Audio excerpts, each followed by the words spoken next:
Hey guys, I know this is late, but the audio for this video got corrupted and was like that for a while, to be honest. But through the powers that be, the MMA gods let me get this video out, and I explained a lot of the reasons I haven't been uploading as much as I want to. And like this video, and like all my other videos, like the video, right? And comment and subscribe, or this spider will crawl into your ear at night. This is Can't Get Right MMA, and today I'm going to be going over UFC 324's Fight Week recap because it was pure cinema. I cannot lie about that. Going over a variety of things, a variety of different fighters, variety of different situations, and also check out my other videos. I got some peak content, especially the videos popping up right here. But let's get into the video now.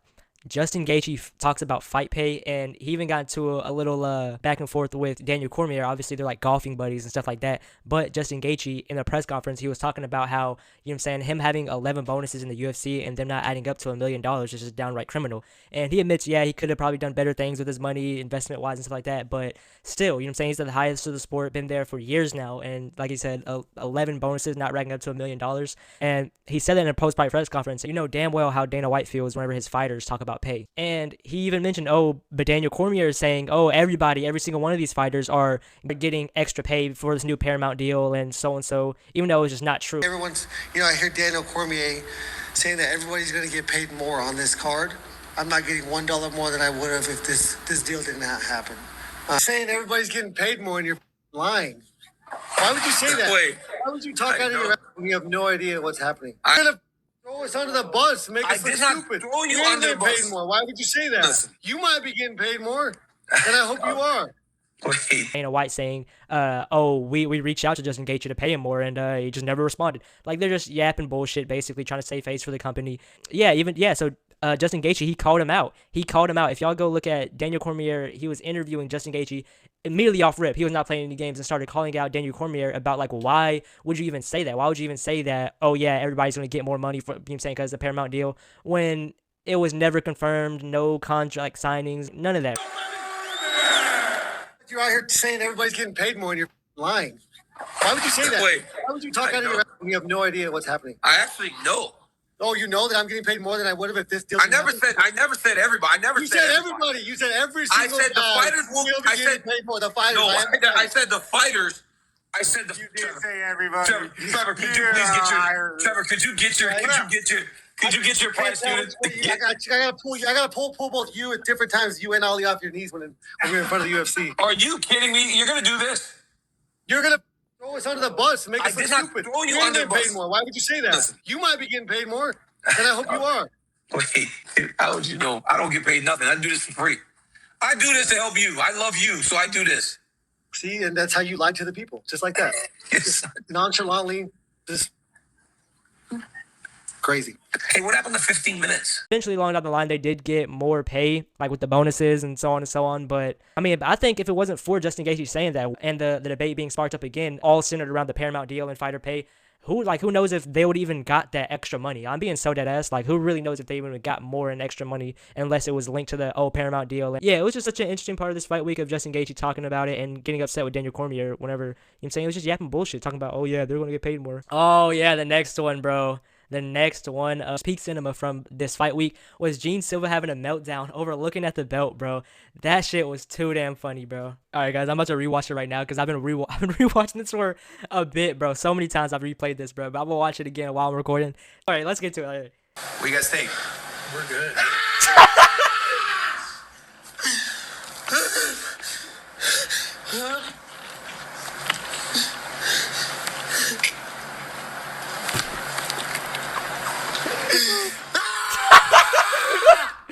Oh my god. Yo, lock the fuck in, bro. What you guys think?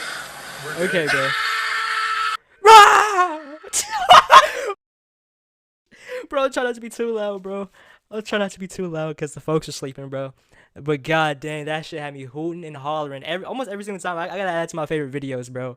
Hooting and hollering every single time because there's absolutely no reason for you to be doing all this, bro. I mean, I guess, man. I mean, be how you be, man. Be how you be, I guess I'm saying. But It was just funny nonetheless. It was just funny as fuck nonetheless. There we go. All right, another interesting part of UFC 324's fight week was the Cameron Smotherman weight cut collapse.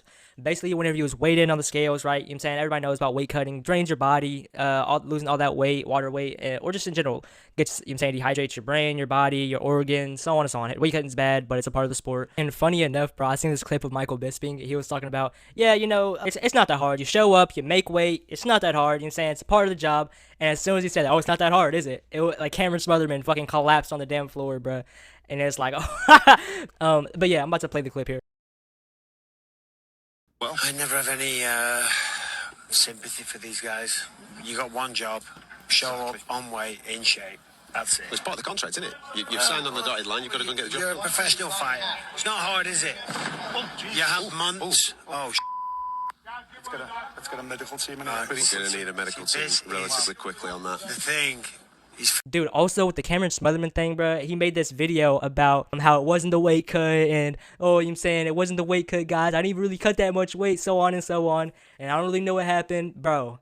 All right. I obviously have gotten a lot of messages, and I appreciate all of the, genuine concern about me. I'm completely okay. I'm good.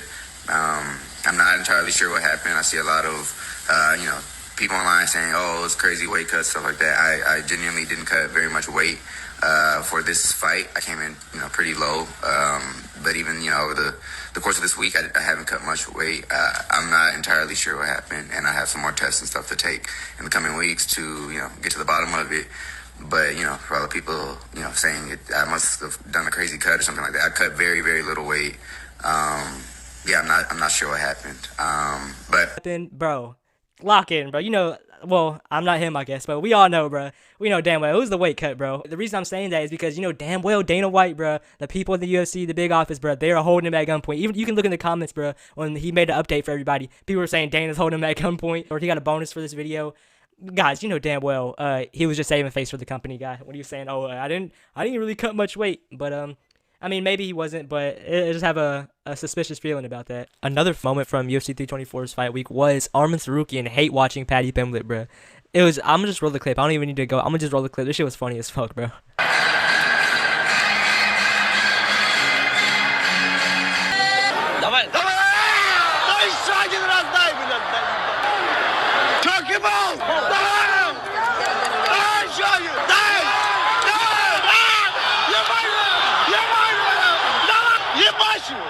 That's a bullshit. That's a bullshit. He's crying like a I'm gonna break my phone now.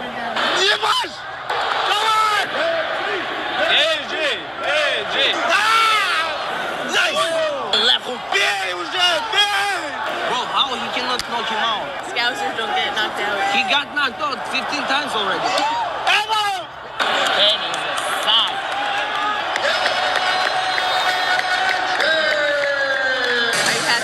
Yeah, I would be more happy if he could knock him out. Send him to PFL, Bellator. Alrighty, let's go to the next thing, bruh. Josh Hawkins post-fight interview. I didn't really like some of his other post-fight interviews. I mean, but this one, I don't know, it just made me laugh. I don't think I can show the interview, so I'm gonna kind of quote what he said. I'm not gonna do the whole quote, but the main thing he was saying, he was like speaking in rhymes and stuff, basically he was like, the bee's knees, the big cheese, and me losing the fist fight, N-word, please. That had me laughing, bro. Not gonna lie, it did have me laughing. And at the end of it, he called out Waldo Cortez Acosta, who was on the same card. Great call out, obviously schedule-wise, right? You want to get a heavyweight that's, getting up in the rankings, getting a name, what I'm talking about.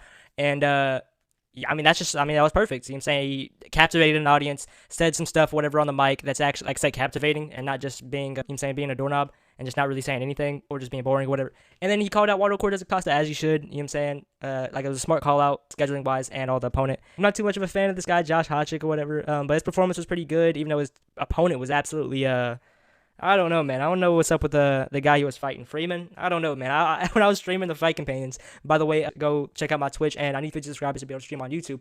But when I was doing the Fight Companions on Twitch, I was like, dude, cut Freeman from the UFC. Why is he here, bro? But I get it, bro. It's heavyweight. But yeah, it was a funny post-fight interview, man. I didn't really like much about him before, but I mean, hey, you can't hate too much. He put on his performance, and probably get some, cornball fans. But it was pretty entertaining nonetheless. So yeah, let's get into Paddy Pimblett, man. To be honest, bro, Paddy Pimblett, he was kind of being a smug cunt, bro. Like this whole build up, bro, from the Dan Hooker beef to shitting on Poirier. Oh, like Dustin Poirier looked shit against Holloway, and Justin Gaethje had to remind him, bro, you would look shit against Holloway, and then you know what I'm saying, Justin Gaethje did what he did in the octagon, but yeah, also he was trying his absolute hardest, bro. He was, it was like I said, just being a smug cunt, bro. He was trying his absolute hardest to get into Gaethje's head, bro. Or it'll just like smack talk or whatever, just do something, trash talk, anything, bro.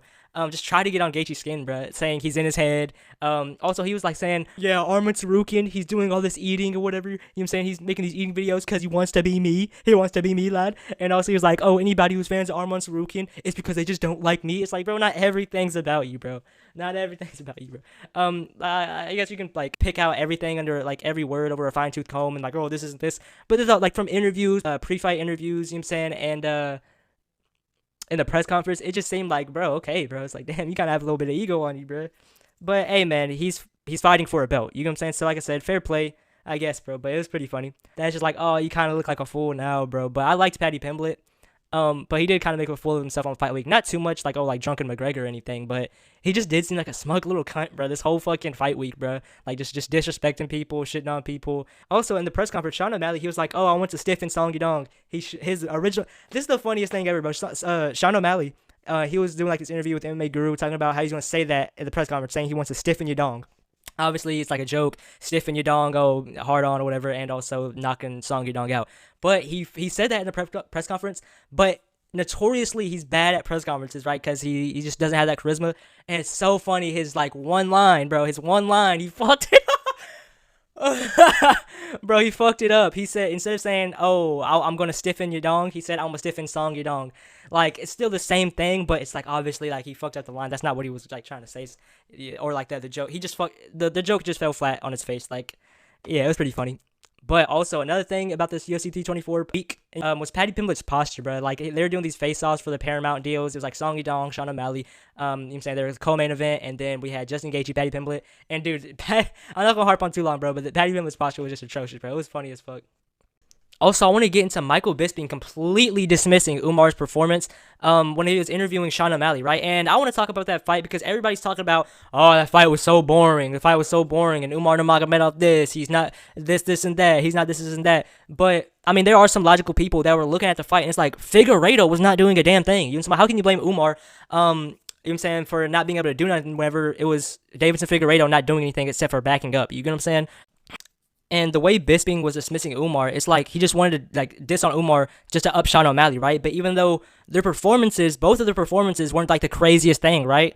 You get what I'm saying? Like a lot of people were saying the Sean O'Malley fight was boring, and you know what I'm saying, Sean O'Malley's my guy. It wasn't like his like most entertaining fight. You get what I'm saying? So it's like I can understand that. But with Umar Nurmagomedov, he was the one pressing the action. He was the one doing stuff. Like say with the Sean O'Malley fight, yeah, Sean O'Malley, he was like doing work and he did win. I'm gonna make a video on like, oh, I don't know why people think it's a robbery, right? But yeah, dude, the Umar fight, he was actually landing a whole bunch of stuff, right? Mixing in the takedowns, lead head kicks, this, and that. The only like notable thing I can think about in the Sean O'Malley fight was that knee. No diss, it was that knee. Everybody's like, oh yeah, it's the knee, of course. You know what I'm saying? That's the only highlight of the thing. But there were some good lead head kicks, by the way, for Umar, and obviously mixing the takedowns. He was doing exactly what he's supposed to do. Figueiredo was the one that wasn't showing up. So I don't know why he was dismissing Umar's performance and shit like that. When Sean O'Malley, he didn't have like the craziest, most exciting performance either. So obviously they want Sean O'Malley to get a title shot, but it's like, lock the fuck in, bro. But also, I want to talk about Gene Silva flying off of Arnold Allen, bro, surfing Arnold Allen. So if y'all weren't watching the event, man, this is why I'm talking about this stuff in the first place. But basically at the end of the fight, great fight, by the way, absolutely spectacular fight. At the end of the fight, Gene Silva was on his knees, right, and basically Gene Silva just stood on him and just hopped off him. It was pretty fun seeing it live. That was funny as fuck.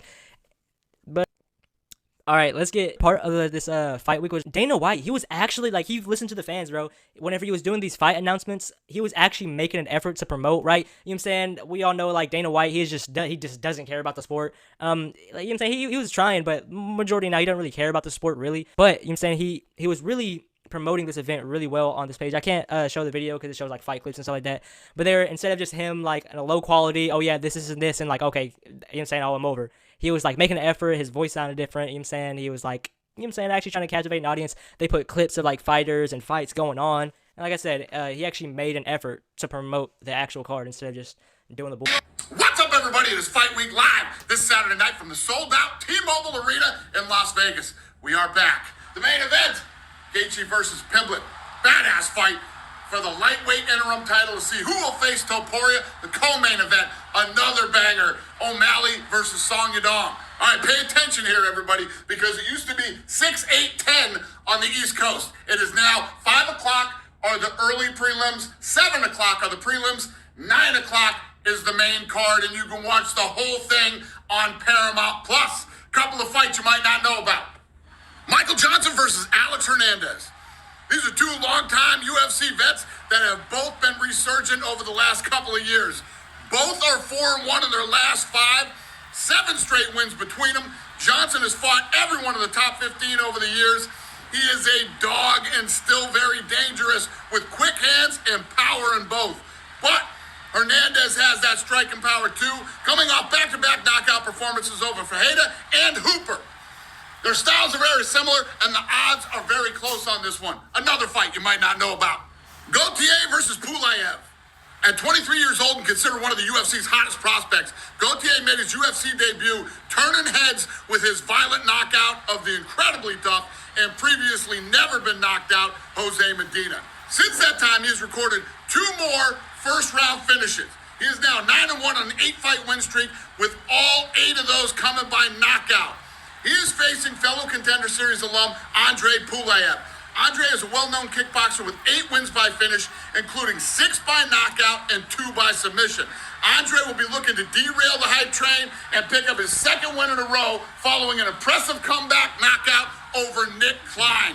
Ladies and gentlemen, it's been a long time, but we are back live this Saturday night from the T-Mobile Arena in Las Vegas, only on Paramount Plus. If you don't know, now you know. But yeah, also I want to mention, bro, UFC 324, that shit was a stacked card. Am I tripping or what? That was a stacked card. Great card, to be honest. Let's go. What else? But, yeah, that's it. Boom.